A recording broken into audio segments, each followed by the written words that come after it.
Virtual Big Brother Ray Collazo of Ray's talk show. Excited to be with great friends here at the Hispanicize 2016 conference. This is like a post-game show, debrief, roundtable, whatever you want to call it. We just got out of the podcast panel here at Hispanicize 2016, and the leader of our movement here, Arturo Nava, and Felix, and our friends, the Mamas con Ganas, we just wanted to reflect on the workshop, how it went, this sort of historic moment for Latinos in podcasting, and how it's amazing we're still awake. It's only been a day and a half of Hispanicize, but it's been quite an event. Arturo, our leader here, how did the workshop go for people that weren't with us today? No, I think it went fantastic. I think people were really excited, fired up about podcasting.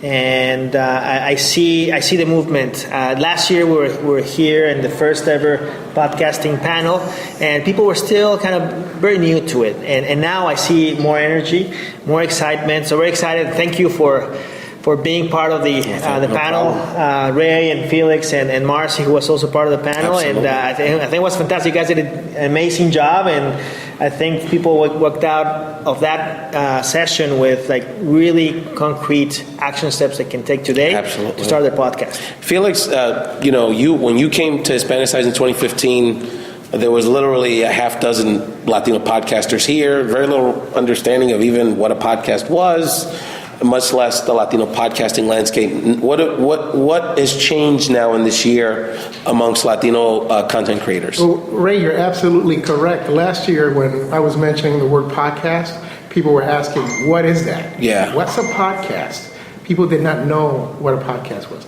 This year, people were talking about, how can I start my podcast? So that's the change that you see, where people are actually learning about this medium. And it's a really interesting medium. And I think we have a lot of good folks with quality information in here that are bloggers that can actually give out some good information. Absolutely. And what's great about going to these kind of events, especially Hispanicize, is that you meet the content creators doing some amazing things. And the Mamas Ganas crew, Valentina, Wendy, you've kind of become our new besties here. It's been really great to get to know you guys.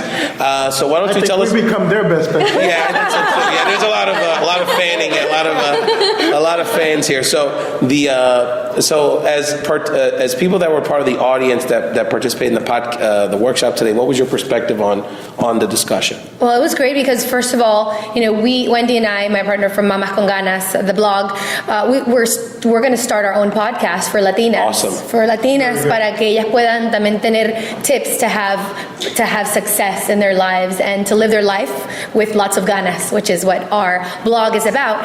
And as an audience member, we walked away with a lot of things. You guys talked about the different ways that people can monetize the podcast. Also, what many people might not know is that it's not really expensive to have a podcast, and a lot of people are afraid to start a podcast because they think it's going to be something that's going to cost them a lot of money. So Wendy and I, we were very excited. I don't know what you want to add to that. Yeah, I think that, and also like the steps, because I think just when you hear the word podcast, just because you're saying nobody knew a year ago what that meant, it's like you're just afraid, oh my God, what is podcast? And you're like, it sounds very technological, and I'm not that tech savvy.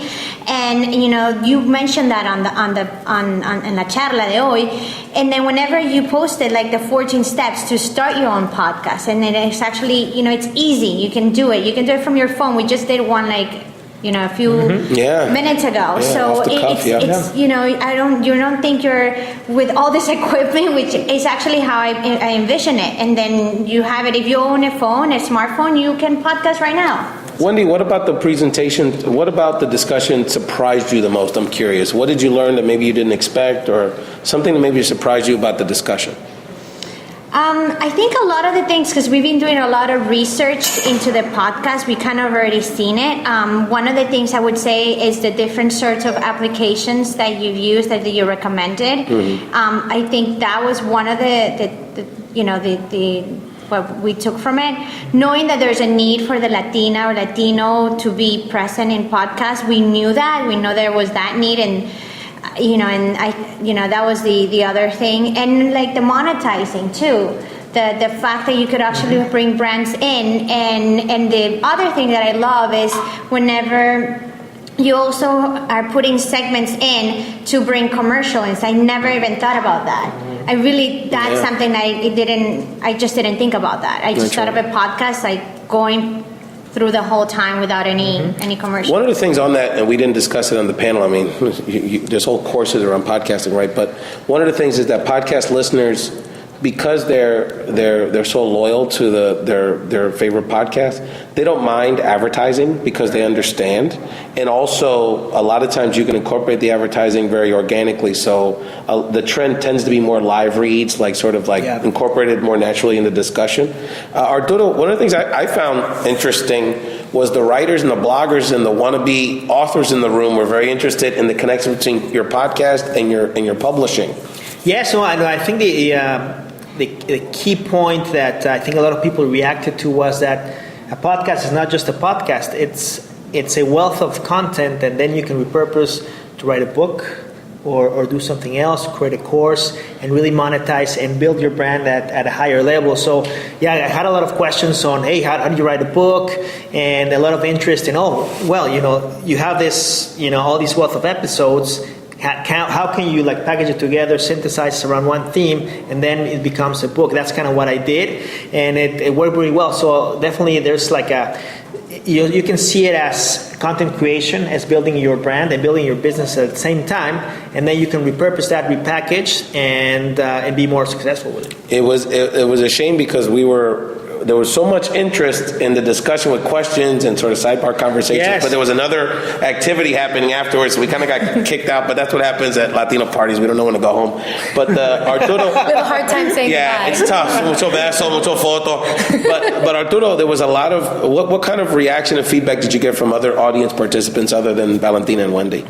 Well, I mean, very excited. People that were inspired to start their podcast, people that want to know more about what we do as a collective in terms of Latino podcasts, that want to collaborate with us to help Latino entrepreneurs get their voice out there, people that want to write a book. They ask me, hey, how did you write a book?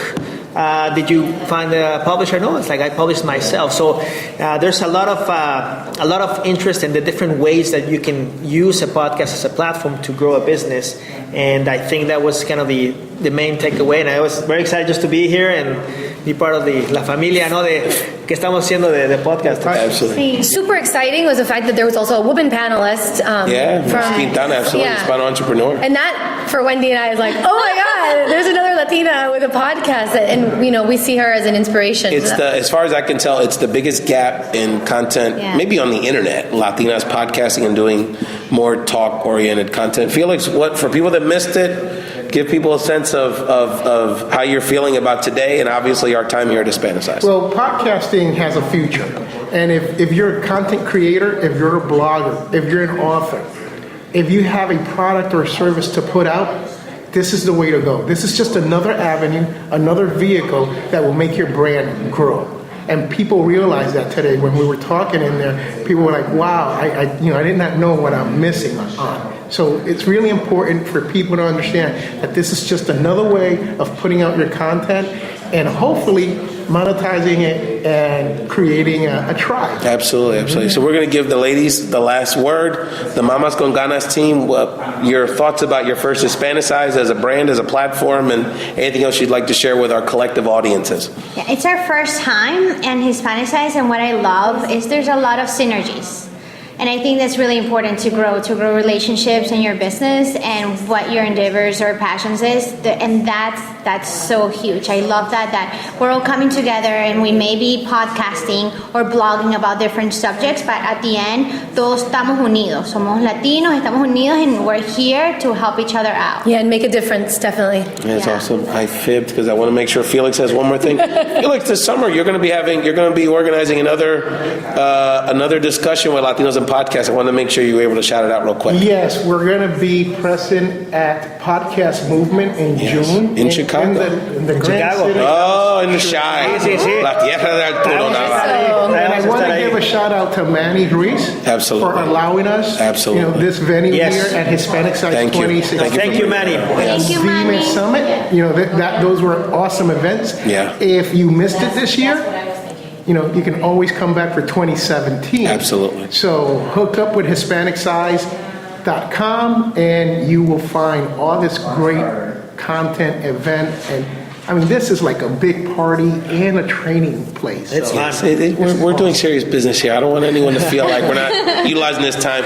Felix, Wendy, Arturo, Valentina, thank you so much for being a part of this. And again, we're just really proud. Thank you, Manny Ruiz, for allowing the podcast community to be part of Hispanicize 2016. And hasta la próxima. No, thank you. Thank you.